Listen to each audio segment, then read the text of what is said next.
Dindi karmanganda özü kalagандай düşünüp çekten çıkıp ketүү менен, aşa çapkandыk менен, жанагы fanatizmde aytat, fanat bolup alуу менен карманган адамдардын туура эместиги туурасында Кудай Таалам бизге чейинки үммөттөргө да ушундай баян берген.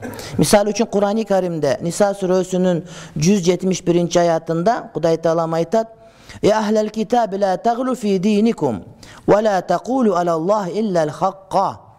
O kitap ehleri diningerde çekten çıkıp ketpegile deydi. Diningerde çekten çıkıp ketpegile.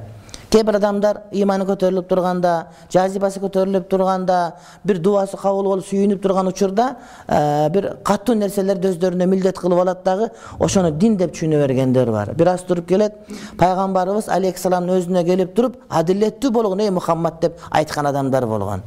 Адилеттүү болгон деп Мухаммед пайгамбарды адилетсиз болуп калды. Азыркы учурда кейбир адамдар ошол эле мисалы үчүн даватчылардан чыгып алып кайра Сыражидин дамлана же Максат дамлана же башкалардын ал туура эмес деп айтып аткан жамааттарды билип жүрөбүз да. Болбосо ошол жамааттан чыккан адамдар мисалы үчүн же болбосо башка бир адамдар мисалы үчүн олтуруп алып бул жерде устаздарынан кийин чыгып алып эле анан кийин алардыкы туура эмес деп өзү каалагандай дин түшүнгөндөр да арабыздан чыгып атат. Мына ошол диниңерде дейт тереңдеп кетпегиле дегени чектен чыгып кетпегиле. Ва ла тaqulu alallah illa'l haqqa.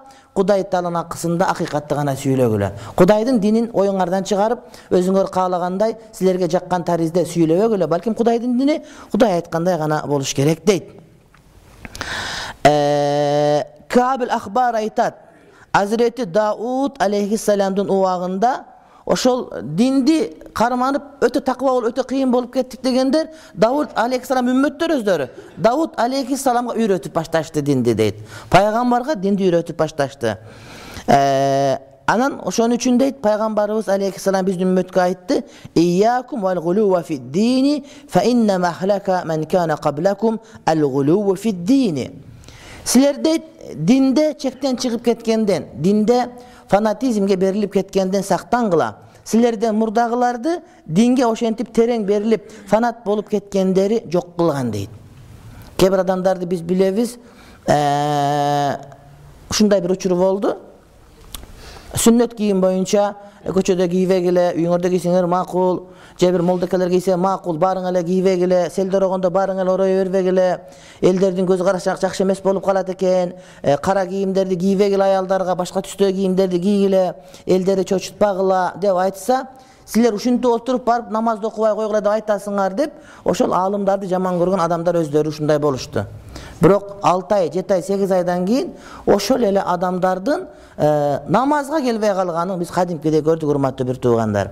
Анткени ушул динди кимдегим катуулатып ушундай катуу кармайм десе, анда бул сөзсүз ошол өзүнүн карманган динине жеңилип калат. Пайгамбар алейхиссалам айтат хадисинде: "Яссиру ва ла туассиру." Динди жеңилдеткиле, оор кылбагыла. Динди жеңилдеткиле деген сөзү бул диндин кээ бир жерин алып салуу эмес, балким диндин болушун болгондо айтсаңар, ошол жеңилдейт. Оюңардан чыгарып, ошону кыйындатып адамдарды кыйнап койбогула деген маани урматтуу бир туугандар.